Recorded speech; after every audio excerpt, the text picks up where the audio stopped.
اور جب ان میں سے کسی کو بیٹی کے پیدا ہونے کی خبر ملتی ہے تو اس کا منہ غم کے سبب کالا پڑ جاتا ہے اور وہ اندر ہی اندر گھٹنے لگتا ہے، اور اس خبر بد کے سبب جو وہ سنتا ہے لوگوں سے چھپتا پھرتا ہے، سوچتا ہے کہ آیا ذلت برداشت کر کے لڑکی کو زندہ رہنے دے یا زمین میں گاڑ دے۔ دیکھو، یہ جو تجویز کرتے ہیں بہت بری ہے، اور اسی کی نشانیوں میں سے ہے کہ اس نے تمہارے لیے تمہاری ہی جنس کی عورتیں پیدا کی تاکہ ان کی طرف مائل ہو کر آرام حاصل کرو، اور تم میں محبت اور مہربانی پیدا کر دی۔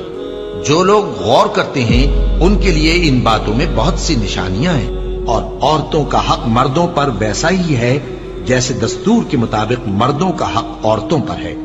البتہ مردوں کو عورتوں پر ایک درجہ فضیلت ہے، اور اللہ غالب ہے، صاحب حکمت ہے۔ اے پیغمبر صلی اللہ علیہ وآلہ وسلم، اپنی بیویوں اور بیٹیوں اور مسلمانوں کی عورتوں سے کہہ دو کہ باہر نکلا کریں تو اپنے چہروں پر چادر لٹکا کر گھونگھٹ نکال لیا کریں، یہ چیز ان کے لیے موجب شناخت و امتیاز ہوگی تو کوئی ان کو ایذا نہ دے گا، اور اللہ بخشنے والا ہے، مہربان ہے۔ اور کسی مومن مرد اور مومن عورت کو حق نہیں ہے کہ جب اللہ اور اس کا رسول کوئی بات طے کر دیں تو وہ اس کام میں اپنا بھی کچھ اختیار سمجھے، اور جو کوئی اللہ اور اس کے رسول کی نافرمانی کرے وہ بالکل گمراہ ہو گیا۔ مسلمانوں، تمہاری عورتوں میں جو بدکاری کا ارتکاب کر بیٹھیں ان پر اپنے لوگوں میں سے 4 شخصوں کی شہادت لو، اگر وہ ان کی بدکاری کی گواہی دیں تو ان عورتوں کو گھروں میں بند رکھو یہاں تک کہ موت ان کا کام تمام کر دے، یا اللہ ان کے لیے کوئی اور سبیل پیدا کرے۔ اور جو 2 مرد تم میں سے بدکاری کریں تو ان کو ایذا دو، پھر اگر وہ توبہ کر لیں اور نیکوکار ہو جائیں تو ان کا پیچھا چھوڑ دو، بے شک اللہ توبہ قبول کرنے والا ہے، مہربان ہے۔ اور جس چیز میں اللہ نے تم میں سے بعض کو بعض پر فضیلت دی ہے اس کی تمنا مت کرو، مردوں کو ان کاموں کا ثواب ہے جو انہوں نے کیے، اور عورتوں کو ان کاموں کا ثواب ہے جو انہوں نے کیے، اور اللہ سے اس کا فضل و کرم مانگتے رہو، کچھ شک نہیں کہ اللہ ہر چیز سے واقف ہے۔ مرد عورتوں پر حاکم ہے اس لیے کہ اللہ نے بعض کو بعض سے افضل بنایا ہے، اور اس لیے بھی کہ مرد اپنا مال خرچ کرتے ہیں، تو جو نیک بیویاں ہیں وہ فرمانبردار ہوتی ہیں،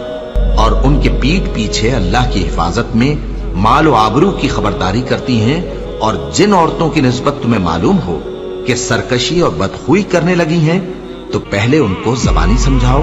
اگر نہ سمجھیں تو پھر ان کے ساتھ سونا ترک کر دو، اگر اس پر بھی باز نہ آئیں تو زد و کوب کرو، پھر اگر تمہارا کہنا مان لیں تو پھر ان کو ایذا دینے کا کوئی بہانہ مت ڈھونڈو،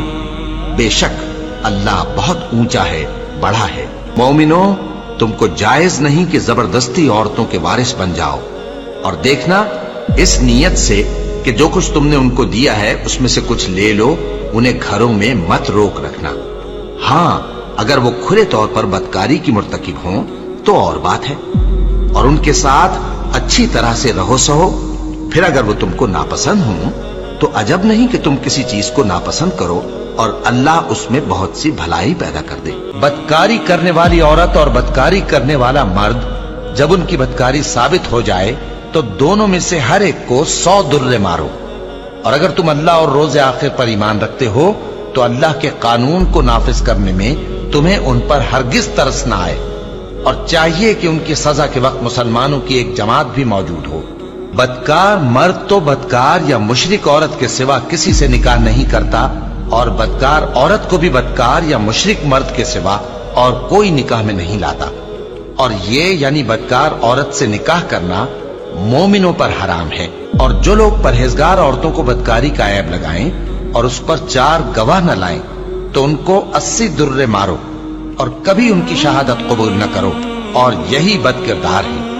ہاں جو اس کے بعد توبہ کر لیں اور اپنی حالت سنوار لیں تو اللہ بھی بخشنے والا ہے، مہربان ہے۔